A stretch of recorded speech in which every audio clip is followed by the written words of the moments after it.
Olá, pessoal.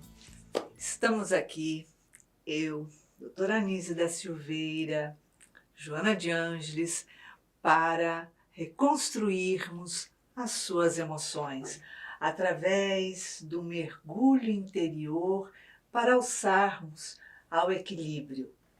Se você quiser participar do programa Reconstruindo Emoções, nos envie o seu WhatsApp 21 967 57 3999. E quem sabe, na próxima semana, será a sua história que estará aqui sendo reconstruída, aqui na TV Mundo Maior.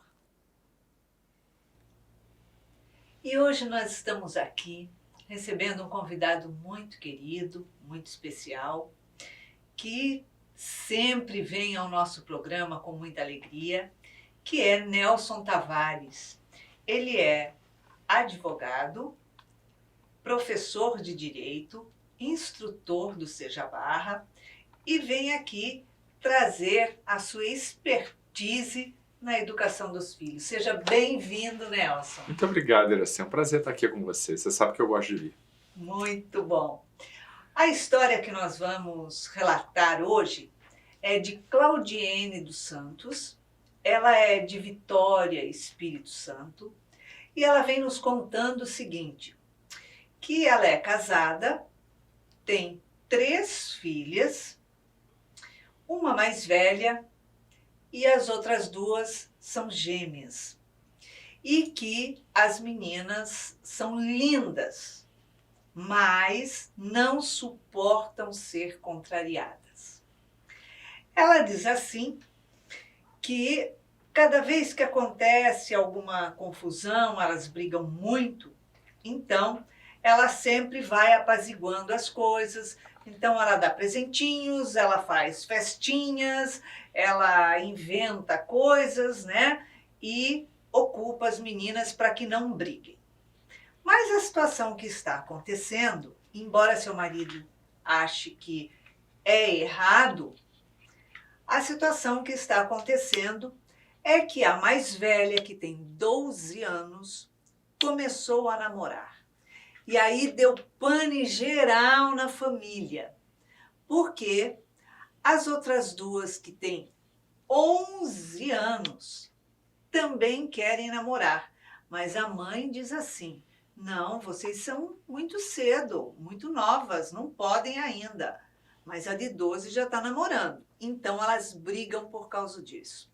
E não basta esse motivo, elas passaram agora a disputar o namorado da irmã. E então a confusão está feita. O marido dela diz que ela agrada demais as filhas, que ela passa a mão na cabeça, né, das filhas, tal, e que ele não concorda com isso. Mas ela diz que não é assim.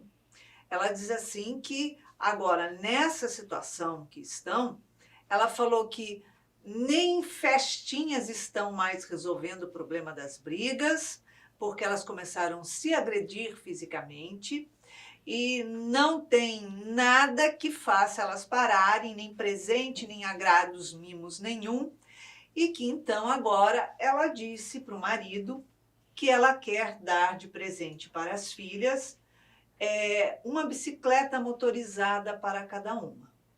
E o marido discordou completamente e disse que ele não vai mais fazer prestação nenhuma para ficar dando presentes para as filhas pararem de brigar. E ela diz assim, mas como é que eu vou fazer agora para acalmar minhas filhas, para distrair as minhas filhas, ocupar elas com outras coisas, para que elas parem de brigar? Tá aí feita a confusão, né, Nelson? Olha só, eu não entendi muito bem assim o conceito dela de que a que tem 12 anos, é mais velha, pode namorar. Mas quem tem 11 é mais nova, não pode namorar, né?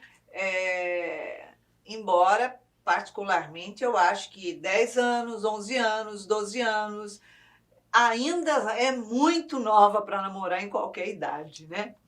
E olha lá, os 13 anos ainda, porque ainda estão cheirando a fraldas, essa é a verdade.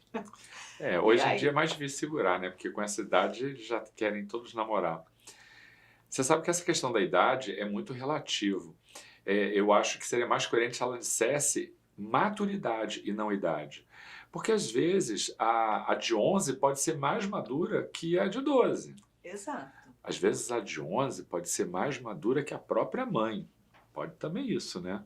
muitas Às vezes, vezes né? acontece. Então, é uma questão de maturidade. Não sei que ela estabeleça. Será que ela colocou uma idade assim? Tem que ser com 12? Antes disso não pode? Não sei. Ficou estranho, né? E outra coisa, outra situação estranha é das outras duas, né, ficarem disputando o namorado da outra. Né? Tipo assim, se o namorado já é da outra, eu não tenho que permitir que a minha filha fique fazendo charminho, se jogando para cima da namorada da irmã, né? É, eu, por exemplo, eu enquadrava ela de verde e amarelo ali, já pronto, né? Olha só, minha filha, o que é do outro, o que é seu, o que é da gente, o lobo não come. É. Parece que existe um conflito entre elas, independente, né, da maneira como a mãe educa. Porque a gente sabe que pode acontecer de nas relações familiares haver conflitos anteriores até ao nascimento, Com né? certeza. Então pode haver alguma coisa nesse sentido. Porém, o próprio Allan Kardec vai dizer que o fato de a gente nascer e receber pais para orientar, o cérebro tem uma plasticidade muito grande para poder receber influências, e essas influências ajudam a gente a conduzir essas crianças num processo de transformação. Então, pode ser que haja esses problemas, mas isso não é justificativa para esse comportamento acontecer. É papel dos pais, percebendo isso, orientar, educar, enquadrar mesmo, né? Exatamente, né? Porque a obrigação dos pais não é ser amigos, ser amiguinho, né? Meu amiguinho, olha, papai é amiguinho, mamãe é amiguinha, coleguinha. Não, é ser educadores, né? Então, é você amar, é você saber se postar, se posicionar com ele, sim, sim, não, não, as atitudes certas, as atitudes corretas, mostrar o certo do errado, permitir que eles escolham, porém que assumam a responsabilidade do erro, É, né? é. Aliás, eu acho que não são nem só pai e mãe. De uma maneira geral, todo mundo tem responsabilidade de ser, de uma forma geral, educador daqueles que passam pela nossa vida, né? Nas relações profissionais, nas relações afetivas, nas relações com os filhos. Se a gente passa na vida de alguém e vê que aquela pessoa precisa de ajuda, precisa de auxílio, da maneira adequada, tentar ajudar. Só que paternidade e maternidade não é só uma questão de valor, ou é obrigação. Não é obrigação só moral, não é só obrigação religiosa, é também obrigação legal. A lei estabelece que aqueles que tutelam a educação e o desenvolvimento sadio dos filhos são os pais. Então não tem muita escolha, né? Amizade pode acontecer entre pais e filhos? Pode. Companheirismo? Pode. Solidariedade? Tudo isso pode. Mas a prioridade é a gente cumprir a nossa tarefa de educadores. Porque se a gente faz isso bem, eu acredito muito nisso, Iraci, pode ser até que naquele momento da infância, da juventude, o filho não reconheça qual é a intenção, porque dizer não é difícil, né? Hoje as crianças têm uma capacidade de argumentação muito grande, às vezes até uma capacidade de enfrentamento, não ficam caladas. Mas só para lembrar, ainda são filhos. Exatamente. Né? E se não perceberem ali qual é o seu papel, se você está certo do que está fazendo, fique firme, porque em algum momento ele vai perceber. Se não perceber agora, depois que desencarnar, a verdade vem, porque eles mostram. Então, despenca, né? Vamos botar os pingos nos is mesmo. E o interessante, muitas vezes, é que a criança, o jovem, se ele não for educado no momento certo, na hora certa, a vida ensina dando lambadas atrás de lambadas, né? Com E não certeza. adianta a gente olhar para o filho e falar assim, ai, morro de dó. Não, meu amor, dó não adianta, o que adianta é educar. Educou, solta para o mundo. Aí sim, a gente vai ser solidário, vai procurar ajudar, vai dar apoio, vai, mas dizer, olha, não posso, né? Coitadinho, tenho dó, coitadinha, vou te dar isso, vou fazer aquilo para te agradar. Agrados não substituem educação. Não. Você sabe, assim, que eu fiquei assim muito surpreso com a ênfase que Joana de Ângeles dá sobre a influência da maneira como os pais educam e os problemas que as pessoas têm. Não entrem também numa de as dificuldades do meu filho é culpa minha, porque assim pai e mãe vai carregar sempre esse peso. Mas Joana dá assim uma ênfase muito grande em mais de uma obra. Tem lá na Psicologia da Gratidão, tá lá no Plenitude, em muitos lugares Joana vai dizer grande parte da gênese, da causa, dos problemas que as pessoas carregam do ponto de vista, né, das ansiedades, das dificuldades, dos medos, isso tem a ver com a presença não equilibrada dos pais. Então isso é uma coisa assim indiscutível. Porque, na verdade, a gente vem para educar filhos, mas saber educar é também um processo de aprendizado. Então, é um movimento duplo. Com a dificuldade que esses filhos têm, essa pessoa, esse pai, essa mãe, eles crescem. Então, é necessário um investimento muito grande, uma convicção muito forte de qual é o seu papel. Eu sempre venho dizendo, quando pessoas vêm com dificuldades assim, muito grandes de família, com os filhos, que essas pessoas precisam acreditar profundamente em qual é o seu papel. Porque a vida nos coloca em algumas situações que a gente vai ter dúvida. Eu aqui, para eu educar, talvez o meu filho se afaste um pouco de mim, porque ele já tem idade para poder fazer isso. E essa escolha é dele. Mas aí você tem que fazer a sua escolha. O que você quer de verdade? Você quer a proximidade dele para que dê problema lá na frente? Ou você quer de verdade que ele em algum momento reconheça que você fez um bom trabalho? Fazer essa escolha não é fácil, não. Não, não é. E mesmo porque quando você fica protelando, empurrando para frente, empurrando com a barriga, como dizem, Aham, né, a situação, vai chegar um momento que aquilo vai explodir, sim. né? Não tem como você ficar equacionando, passando a mão na cabeça, enfeitando e não adianta eu ocupar a mente dos meus filhos com outras coisas, não com aquilo que é necessário, que ele aprenda, entenda, para que ele está com a mente ocupada, mas no dia de amanhã, quando ele for focar naquilo que ele já for bem grandinho, aí eu vou falar o quê? Ah, isso é problema seu? É. Não pode, eu tenho que dar um corte ali, e não é ocupar a mente com outras coisas, ocupar atenção com outras coisas, ocupar o tempo com outras coisas. Mas cada coisa sendo colocada no seu devido lugar, com o momento certo de educação, de educar, de falar, de mostrar o sentido das coisas, o sentido da vida para esses filhos. Porque se a gente não prepara hoje, eles estão aí completamente soltos, né? Porque tudo que se procura tem na internet. É. Pergunta qualquer coisa que o seu Google responde. Acabou. Verdade.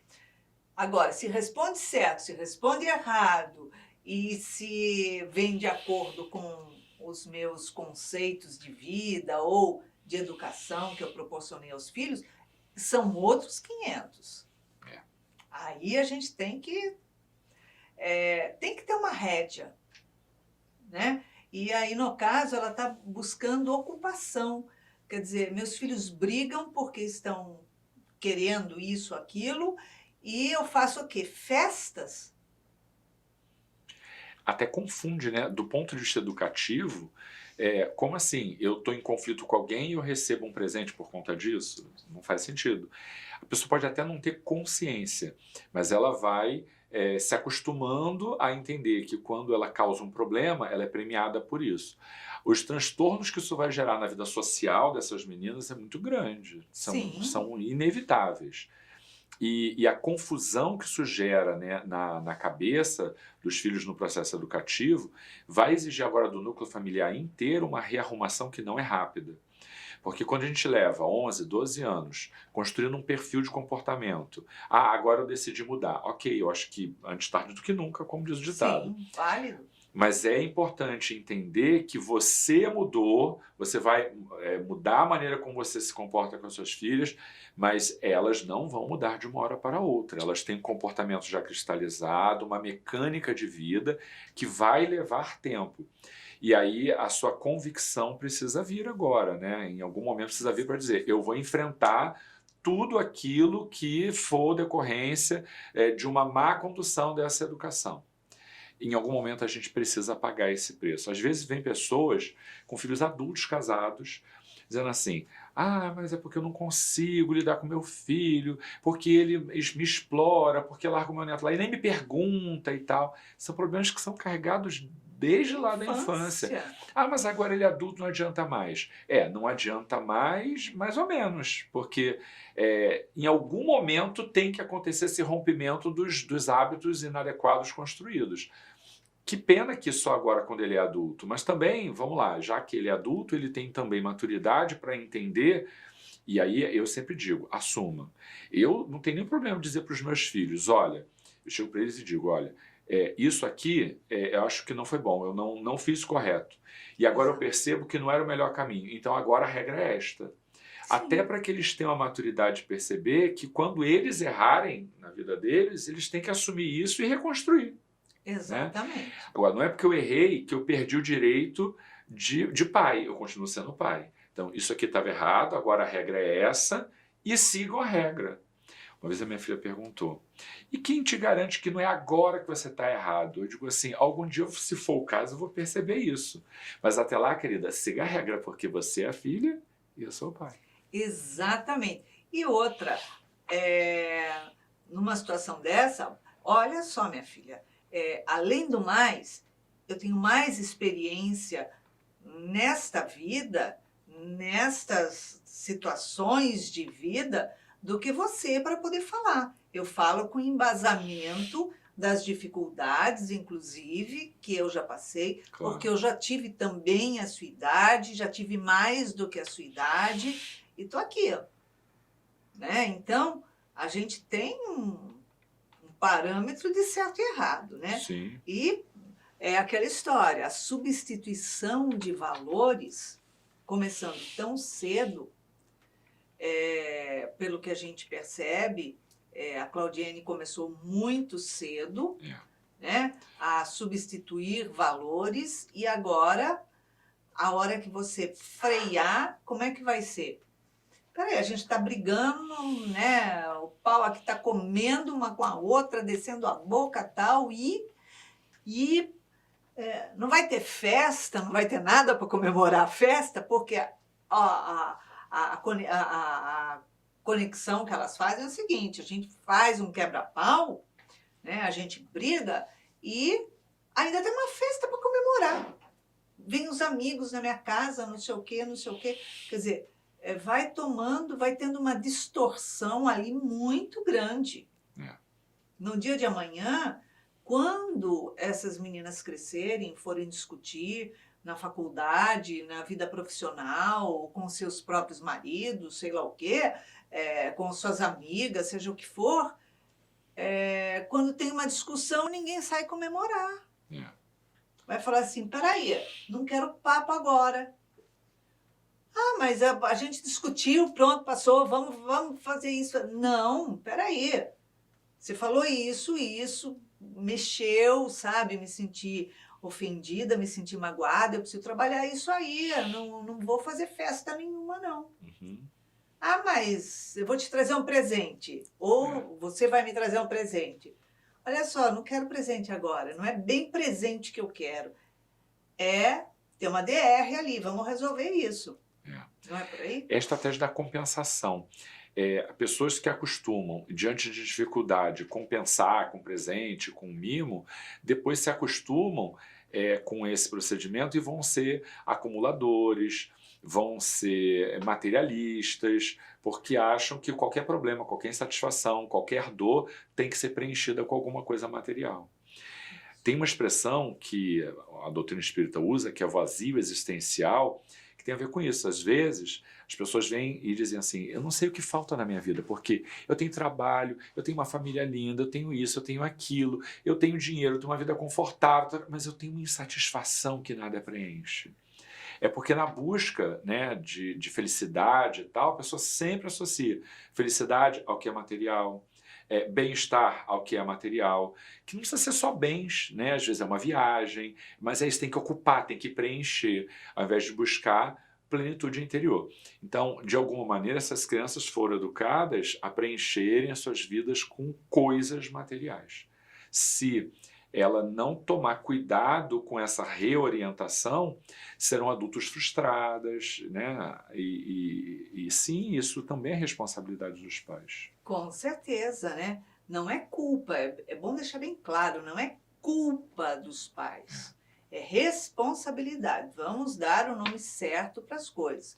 Que culpa não ajuda nada em momento algum ninguém. Ao contrário, só vem ali encher de maiores confusões, tormentos, transtornos, né? Sim. Mas a responsabilidade faz com que você se movimente e passe a agir de forma diferente, né? Com esse filho, com essa filha, enfim, num relacionamento. Porque agora elas estão aí com 11 e 12 anos. Mas daqui a pouquinho elas vão estar com 15, 17, 18 anos. E você, mãe, vai continuar fazendo festinha em casa até quando? Chega uma hora que não quer mais já festa em percebeu que casa. não funciona, né? Na infância ainda funciona porque o desejo infantil de ter coisas ainda segura um pouco, porque vai pela troca, só vou te dar isso se você fizer aquilo. Mas quando eles alcançam a pré-adolescência, eles entendem como é que funciona o jogo, porque pode ter certeza, eles te conhecem melhor, elas te conhecem melhor do que você imagina. Então elas já sabem como funciona e sabem que inclusive você presenteia mesmo quando elas não fazem mais o que você quer. Então não funciona mais. Não. E no momento que tiverem uma relação, né, madura, ou pelo menos aparentemente madura, com uma pessoa que for buscar constituir, né, uma família, seja lá o que for, da forma que for, quando tiver uma diferença, um desentendimento, o outro não vai te presentear. O outro não vai falar, ô meu amor, eu trouxe flores para você porque você brigou comigo hoje de manhã. Não, com certeza não. E acho que a própria posição delas vai chegar um momento que vai falar assim, ah, você trouxe flores? Pois eu vou enfiar essas flores no lixo porque não é flor que eu quero. A gente vai mudando os parâmetros, né? E na condição de que elas estão de disputar namorado da irmã, quer dizer, elas têm que ter uma educação, uma visão de que o que é certo e o que é errado. Né? Não é uma situação em que a irmã se apaixonou pelo namorado da outra, ou da vizinha, ou de sei lá o quê, enfim, né? de uma situação assim. Não, eu estou disputando porque eu quero tirar dela e ter comigo. Se eu vou ficar com ele ou não, ou vou dar um passo fora depois, quer dizer, onde estão os valores de respeito, né, às relações humanas e às relações, né, interpessoais? Onde é que fica isso? Com certeza tem mais jeito de afronta do que até de afeto. Até porque quando a vida vem trazer para a gente essas situações de triangulação, isso não acontece tão jovem, isso vai acontecer na vida adulta, porque a espiritualidade é responsável com as estratégias de crescimento. Ninguém vai fazer com que uma jovem de 11 anos tenha que tomar decisões importantes da sua vida, e inclusive aconteçam essas triangulações afetivas, que eventualmente podem acontecer, tão cedo. Se essas escolhas, essas superações, esses aprendizados vierem a acontecer, provavelmente isso vai acontecer quando eles tiverem condições psicológicas de resolver bem isso. Porque também dá um problema dessa envergadura muito na infância, seria pedir que as pessoas tivessem um amadurecimento, um conhecimento que eles ainda biologicamente não têm. Com certeza. Então, não tem isso. O que aí está com todo jeito é de que há realmente um desejo de afrontar. Agora, se a gente não pode deixar de dizer uma coisa. Tem a mãe que tem todas as suas dificuldades, a quem eu de antemão já recomendo terapia, porque para mudar Perfeito. todo esse quadro, você vai precisar se conhecer para saber por que você construiu esses mecanismos. Você vai precisar se conhecer para poder ajudá-las. Mas e o pai nessa história? Porque ele critica, mas durante todos esses anos, quem faz não faz sozinho. Ele se omitiu, no mínimo ele se omitiu. Exatamente. Né? Porque ele diz assim, eu não concordo, mas faço. Vamos sentar aqui e colocar regras, estratégias na educação dos nossos filhos, né? Onde é que ele se posiciona nesse momento com as filhas? Porque ele está se posicionando com ela. Ah, não quero mais fazer prestação para ficar dando aí, pagando coisa prestação, para ficar dando presente caro para meus filhos aí, para apaziguar a briga.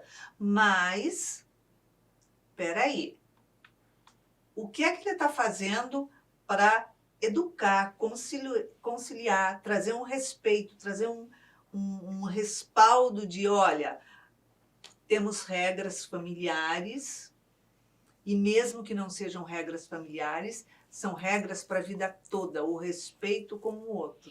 Claro. No mínimo esse pai se omitiu. É claro que a responsabilidade de quem provoca o mecanismo é a mãe, então é maior dela, mas o pai também precisa estar atento, né?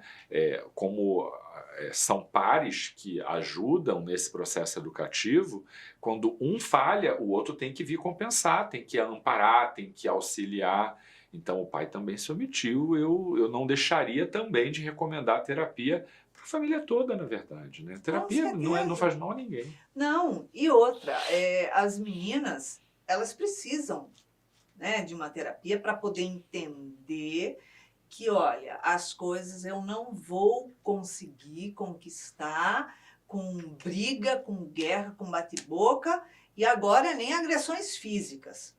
Eu não vou conquistar isso, né? Como também não vou conquistar fazendo-me de coitada, nem de vítima, não é por aí. Então, tem que haver digamos, uma lapidação desse núcleo familiar para que haja uma harmonia, né, entre todos eles. Agora, qual foi o posicionamento do pai diante a uma discussão dessa? Com relação às próprias filhas, não com relação à esposa. Porque ele tem que se posicionar. Precisa. Né? Ele tem que colocar. A gente entende que ela teve uma filha, uma tem 11 anos. As gêmeas têm 11 e a mais velha tem 12. Então, são 3 filhos, 3 crianças que vieram assim, tudo em cima, muito rapidinho, próximo, né? Mas se fossem trigêmeos ou não, eu também tive filhos, né? Os meus 2 primeiros filhos vieram rapidinho também. Eles tinham 1 ano e 1 mês de diferença. Então, quer dizer, é quase que gêmeos, porque você está ali, você embarca numa fralda só, numa mamadeira só, pouca, né? Mas você passa por essa administração de valores com eles. Claro. Não é isso? Fácil nunca é. Por isso a gente está falando, não vamos tratar de culpa, né? Não é uma questão de tem culpa, não tem culpa, não é isso. Fácil nunca é. Educar não é uma coisa fácil. Educar-se também não é fácil. E a gente nunca vai acertar sempre. Porque se a gente já tivesse condições de acertar tudo em absoluto, a gente não estava num planeta como esse. Então vamos nos equivocar em alguma coisa. Agora, há alguns equívocos que são mais graves que outros. E eu ainda acho que dar a consciência ao outro de que ele tem limites é fundamental para tudo. Uma pessoa que não reconhece limites é uma pessoa que nunca vai ser feliz. porque ela vai querer sempre mais e mais e mais. Tudo bem, todo mundo quer mais, isso é natural, mas não querer mais sem medida, sem razoabilidade, sem respeito pelo outro, sem tanta coisa. Eu acho que isso é fundamental. Quem tem limite tem elementos internos para poder reconhecer uma série de questões. Exato. E isso vai facilitando que outros aprendizados venham. Mas a ausência de limites é uma coisa muito importante. E quem primeiro sofre as consequências dessa ausência de limites são os próprios pais. Com certeza. São os primeiros contra os quais as crianças se voltam, sempre. Porque é muito fácil, quando chega numa certa idade, virar para os pais e falar: ah, mas foi você que me educou assim, Exatamente. foi você que me ensinou assim. Quer dizer, na verdade, está havendo uma cobrança ali, né? E o que eu não acho correto também. Porque se os pais ensinaram daquele jeito, educaram daquele jeito, com certeza, no momento em que eles estavam educando daquele jeito, assim ou assado, eles estavam fazendo o melhor que eles podiam, Sim. o melhor que eles entendiam, o melhor que eles conheciam. Eles não falaram em nenhum momento: ah, eu vou fazer de qualquer jeito mesmo, vou fazer o pior e dane-se. Não, eles deram o melhor deles. Pode não ser o melhor de acordo com as necessidades, Sim. mas era o melhor que eles podiam fazer. Então, não é uma questão também de criticar aí, né, o casal, mas é uma questão de entrar agora numa introspecção, né, de falar: olha só, onde que eu vou direcionar agora e de que forma que eu vou direcionar? Eu vou cortar presentinho, vou cortar festa? Vou, mas é lógico que eu vou. Presentinho a gente dá nas datas certas, corretas, ou então quando eles conseguem, né, uma proeza, uma coisa muito bacana, seja na escola, enfim, né? E também quando dá, né? Porque também se não der, Recompensa. o mais importante é a recompensa do reconhecimento, do afeto, da Exato. presença, do elogio. Isso vale muito mais até do que o presente. É bom presentear, a gente gosta de presentear e de ser presenteado. Não há problema nisso.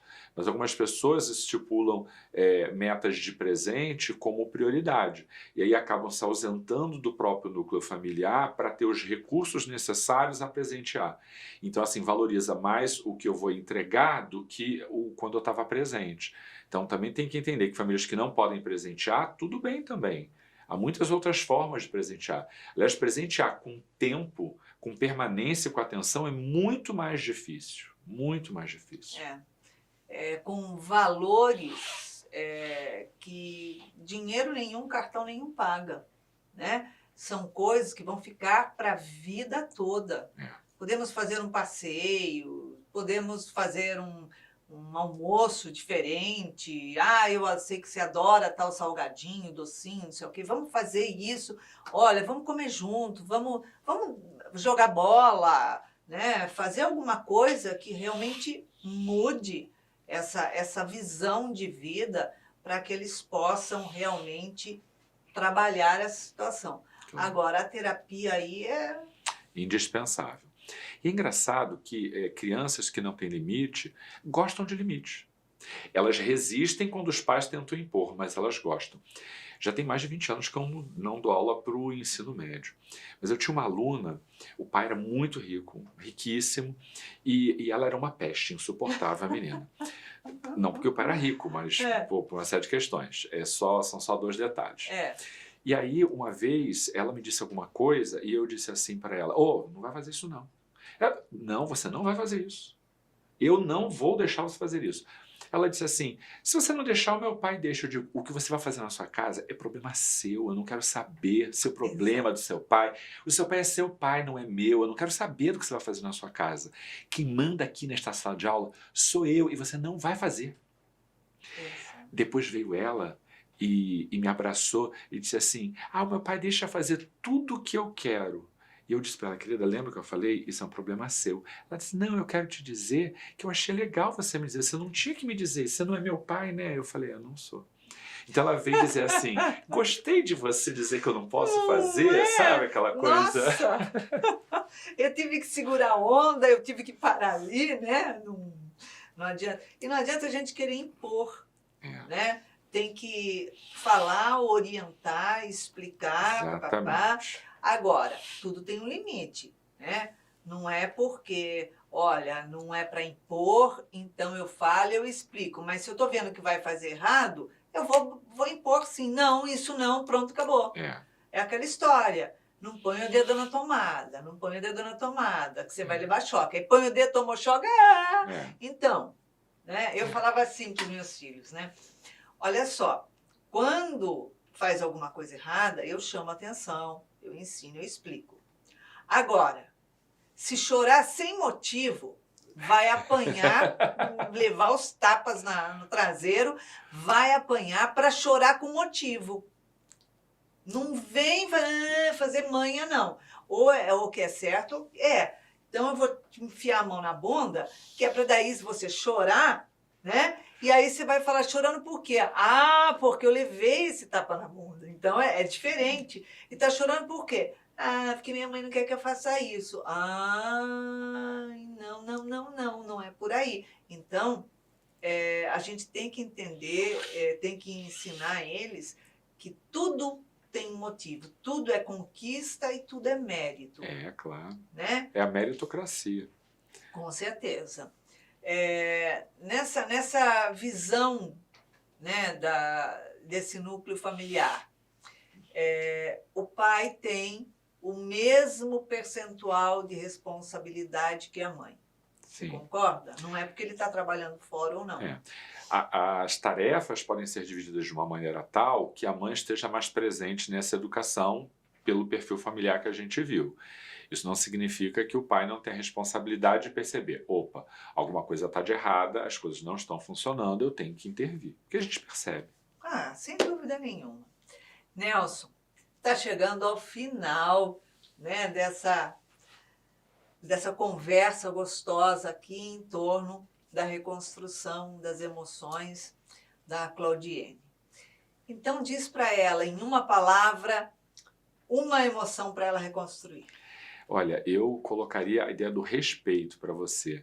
Eu acho que é importante você reconstruir o respeito de você para si mesma e também você com relação às suas filhas com relação a você.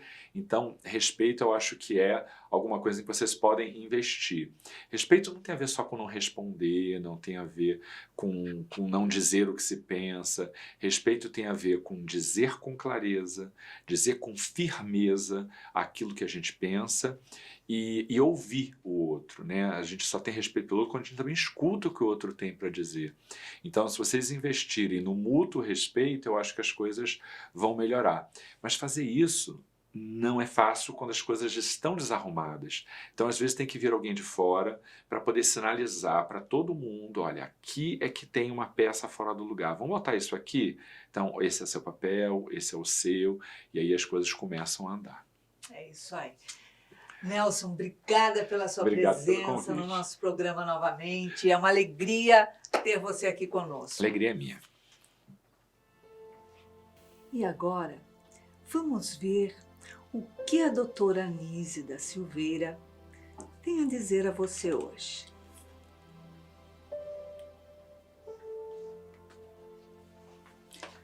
Ela diz assim: a sociedade contemporânea vivencia uma grande crise de valores ético-morais, onde o ter sempre foi exaltado e o ser cada vez mais postergado.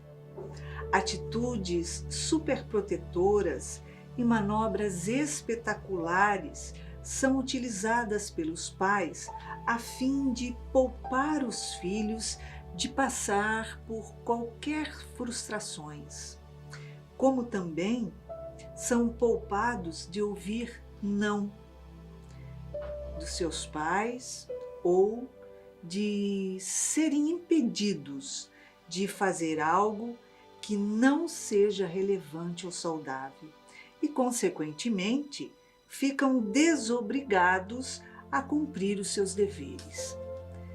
Ela deixa bem claro que se posterga cada vez mais a educação dos filhos e o momento de dizer não a eles, de ensinar essas crianças, esses jovens, a modificar o entendimento no sentido de crescimento. Todos nós nascemos como espíritos falíveis que somos e trazemos velhos hábitos, velhos erros. E é lógico, para a gente poder crescer, edificar, modificar, é necessário, é fundamental conhecermos os valores atuais, modificar muitas vezes a nossa postura perante esses valores, as nossas escolhas perante esses valores, que talvez como espíritos trazíamos na nossa bagagem um conceito equivocado disso. Então, é a necessidade de modificar, como também a função assim, principal, a função direta, a pérola da família é educar os filhos. Se nós não educarmos, não teremos filhos maduros, filhos equilibrados, filhos responsáveis, filhos que entendam que felicidade não é conquista de bens, mas é conquista de valores, que é mérito, que a gente precisa merecer para chegar onde a gente quer, para poder receber a benesse dos nossos valores, das nossas escolhas, que muitas vezes a nossa visão é completamente equivocada, o nosso entendimento é equivocado, porque sempre colocamos primeiro eu, depois eu, depois eu, depois eu e, quem sabe, alguém que eu tenha muita estimação. Eu tenha muita estimação. Então, quando a gente olha todas essas posições, a gente vê que somente o eu é que está comandando. E não é esse o objetivo. O objetivo é entender que nós vivemos numa comunidade com valores sendo subestimados, com transtornos acontecendo por todos os lugares, uma substituição equivocada do sentido da vida pelo material. Então, a visão hoje é que se eu der isso ou aquilo, ou se eu conseguir ter isso ou aquilo, não importa os meios, mas o importante é eu ter aquilo. E eu não levo nunca em consideração de que, pouco tempo depois de ter conseguido ter aquilo e não conquistado por mérito, mas conseguido ter aquilo já perdeu valor, porque eu já estou buscando ter outra coisa. Então, ser é o mais importante. Educar com amor, educar com clareza, educar com delicadeza, educar com firmeza e dar o verdadeiro sentido da vida aos nossos filhos, o verdadeiro sentido dos valores não sendo trocados como estão hoje. Isso é o que vai ter aquele filho como maior preciosidade na sua vida de educação e de amor recebido pelos pais. E não aquele brinquedo, aquele carro, aquele isso, aquilo. Tudo isso são coisas efêmeras que a terra come, a ferrugem corrói e tudo se acaba. Mas o que eu tenho dentro de mim, ninguém me tira. Porque o que é da gente, o lobo não come. Ninguém tira as minhas conquistas pessoais. Ninguém tira os meus valores íntimos. Então, se você quiser participar do nosso programa, nos escreva, nos envie a mensagem pelo WhatsApp 21 967 57 3999. E quem sabe no próximo sábado, às 19 horas, aqui na TV Mundo Maior, é a sua reconstrução que estará sendo feita com amor, carinho e muita alegria. Beijinho carinhoso da paz.